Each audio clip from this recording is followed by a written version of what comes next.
when it comes to greatness, know that you have greatness within you.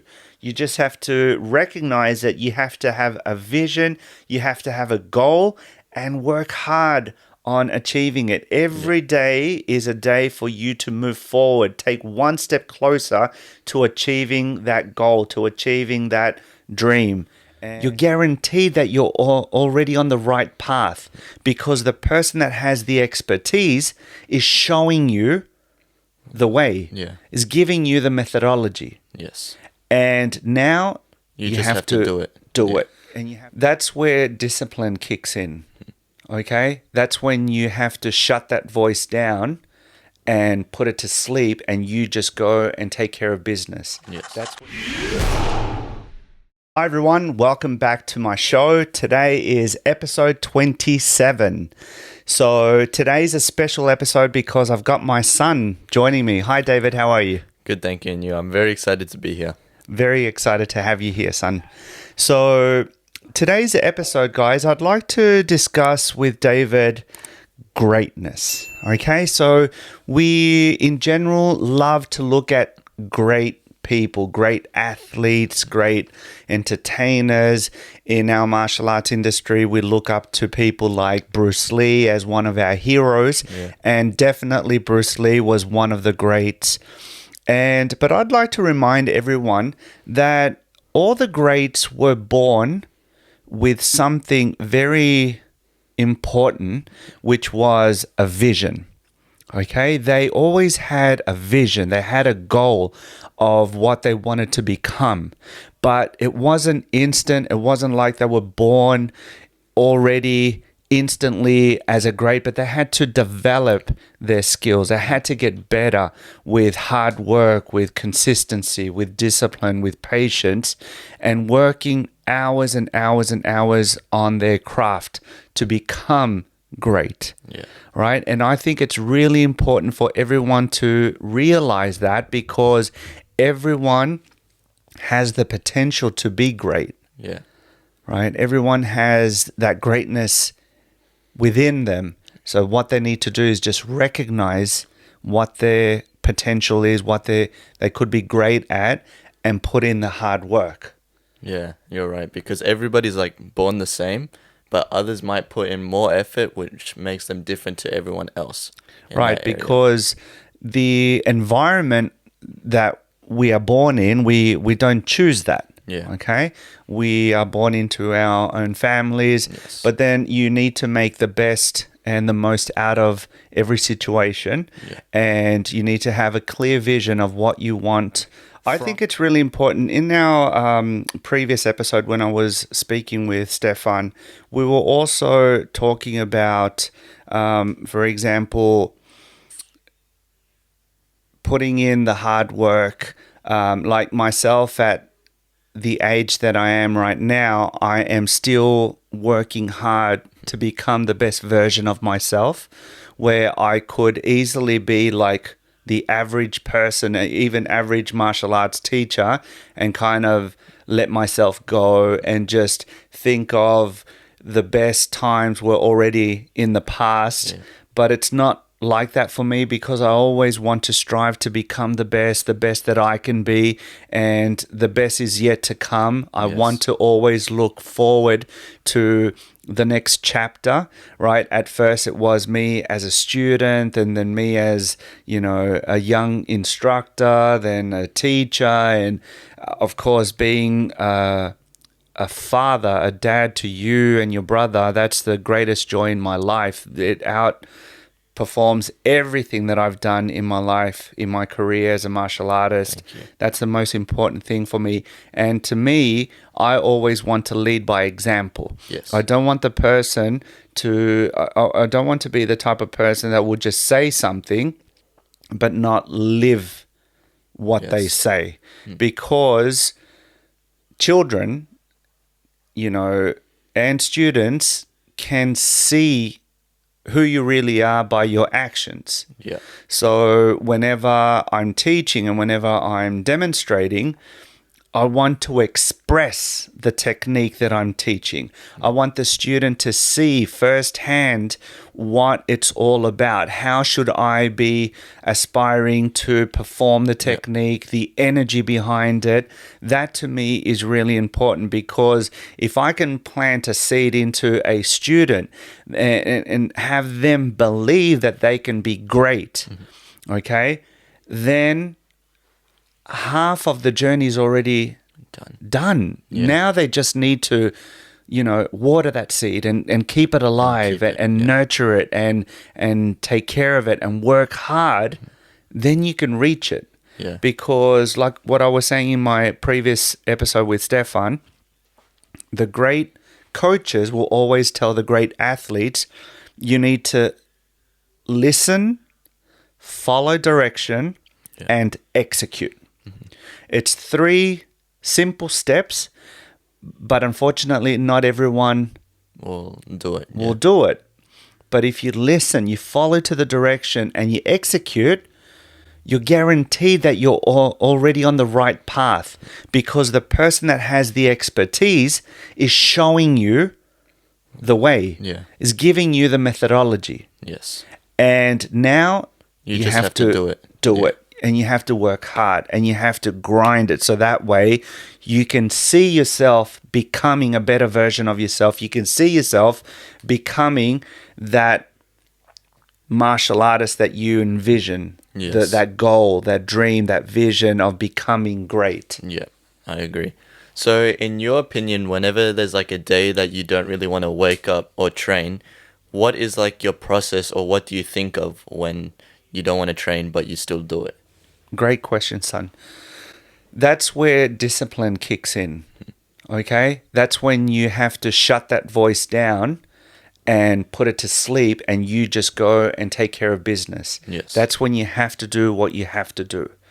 Because when you keep the promise you made to yourself, you feel good about yourself. You feel that you are doing what you're meant to do. And the day you don't, you feel like a failure. You feel like, I said I was going to do something and I didn't. So then when you think that an extra 40 minutes of sleep will make you feel good, actually it will make you feel worse. Yeah. Because then during the day you'll feel and you'll think, and it will just run through on auto in your head saying, why didn't I do it? Was it really worth it?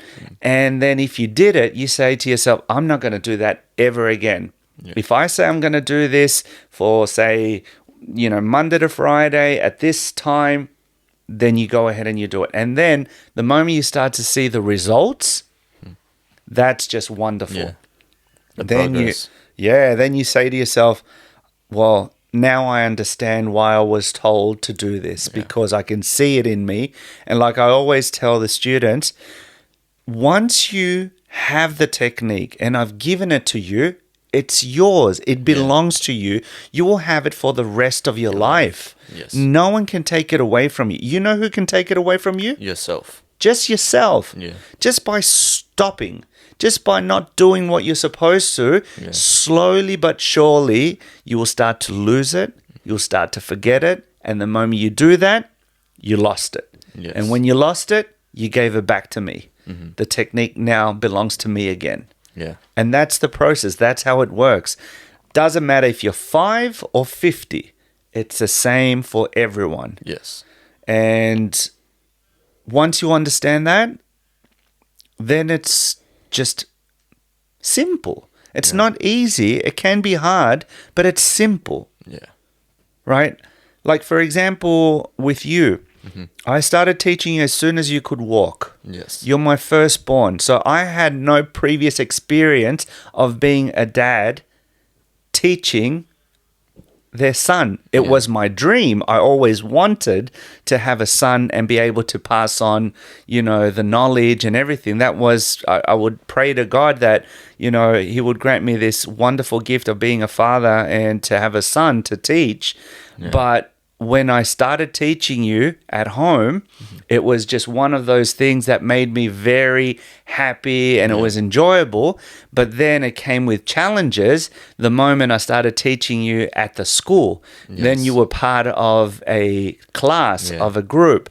And, you know, there would be kids that would be a little bit bigger than you, a little bit older than you. And when it came down to, say, sparring, and I would see you kind of not execute the technique to your full capacity because maybe you weren't as confident or you weren't, or maybe you were a bit afraid or who knows, all those chapters that I had to go through, I lived them with you. And then to see you grow and continue to get better and blossom, that is just what makes this whole experience amazing. Because there was a big turning point in your life as a martial artist when you were 10 years old. For everyone listening and watching, I've been taking my family on many trips to Hong Kong and China when I go and visit my SiFu. And at this particular trip, I was assisting my SiFu in a Wing Chun seminar in Shenzhen, China. And David was 10 years old. The whole family went, my wife and my younger son Daniel, and we're there.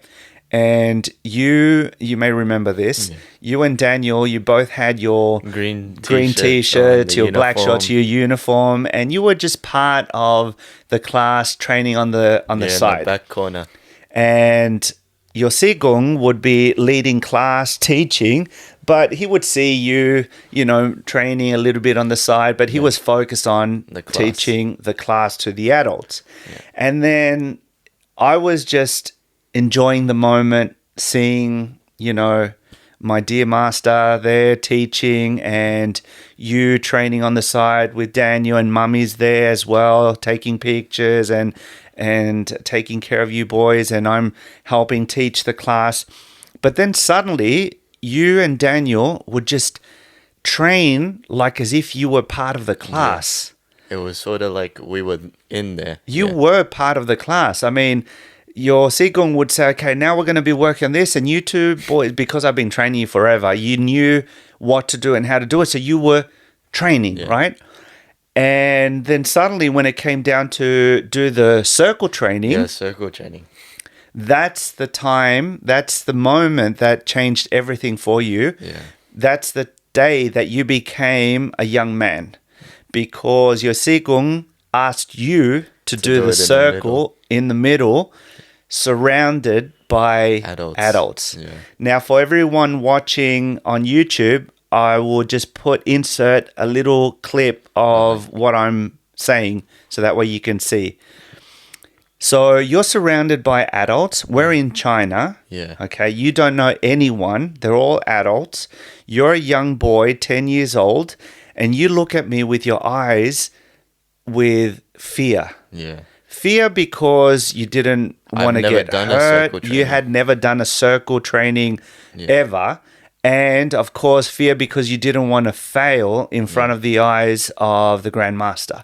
Right? And I just looked at you and I said, just do it. Have faith. You're going to be great. And you went and you did it. And I felt so proud because you did an amazing job. Thank you. And your Sigong was watching you very happy and proud.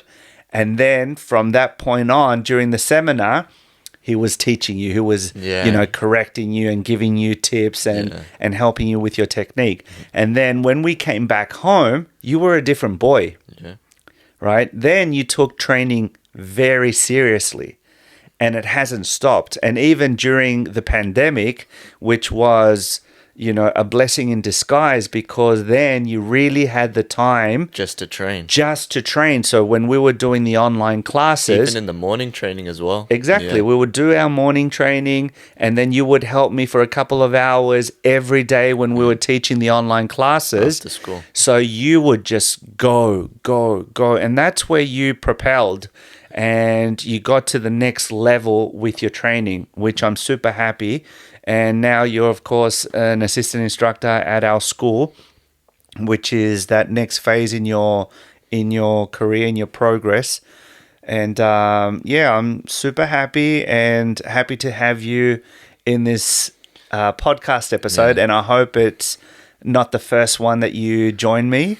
Are you having a good time? I'm having a great time. Awesome. I'm happy to hear that. Yeah. So, guys, I think we can wrap it up. Yes. When it comes to greatness, know that you have greatness within you.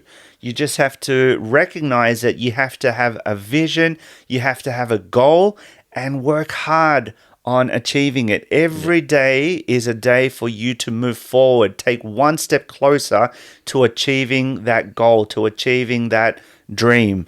And you can do it. I have belief in you. I have faith that you can do it. And that's it for today, son. Thank you very much for joining me. No problem. Thank you for inviting me. And that's it, guys. So if you're listening to this podcast, don't forget to leave a 5-star review. I would greatly appreciate that. If you're watching us on YouTube, don't forget to subscribe, hit the like button, and we'll see you on the next one. See ya. Bye-bye. Okay, guys, so that's it for today's video.